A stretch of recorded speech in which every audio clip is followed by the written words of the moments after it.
an executive director with Psychoid International and a teacher at St. Catherine.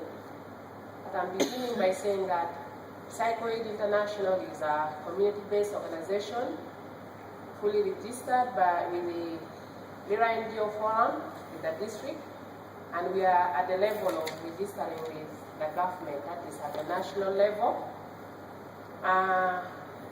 Our vision is that we treat the mind, the body, and soul in order to transform the society. And also, in St. Catherine, we also have in girls. As you can see, the first picture is actually showing. I'm basing on what my colleague Esther said. Esther gave a brief background on what Northern Uganda has all been through for the last 2 decades. It has not been an easy thing. We have passed through thick and thin, and above all, the worrying part of it was the plight of the women and mostly the girl child. That is why at this particular moment, I had that initiative single-handedly when I saw my fellow women suffering in the camps.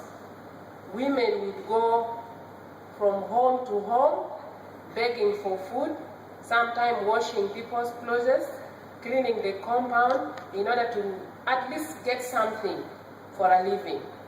So I actually thought personally that I should do something for my fellow women so that I identify myself with them. So what I actually did was to start a radio talk show. This radio talk show, I started it in 2004, and I called it a gender program, which handled topics. It cuts across. It handles men's issue, it handles women's issue, it handles children, it actually handles everybody. So why did I actually started this talk show?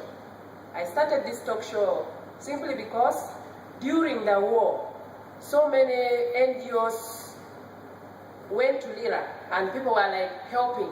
NGOs like World Bank, NGOs like UNICEF, we have even the UN, others like Medicines Sans Frontiers, others like, there were actually many. But these NGOs eventually left, and I was left at a fix. But life is supposed to work, to continue for the rural women, for all of us. So what I did was to start this radio talk show, to encourage the women on talk show, and at times I went an extra mile on calling these women to appear on talk show, to actually share their plights with the fellow women outside.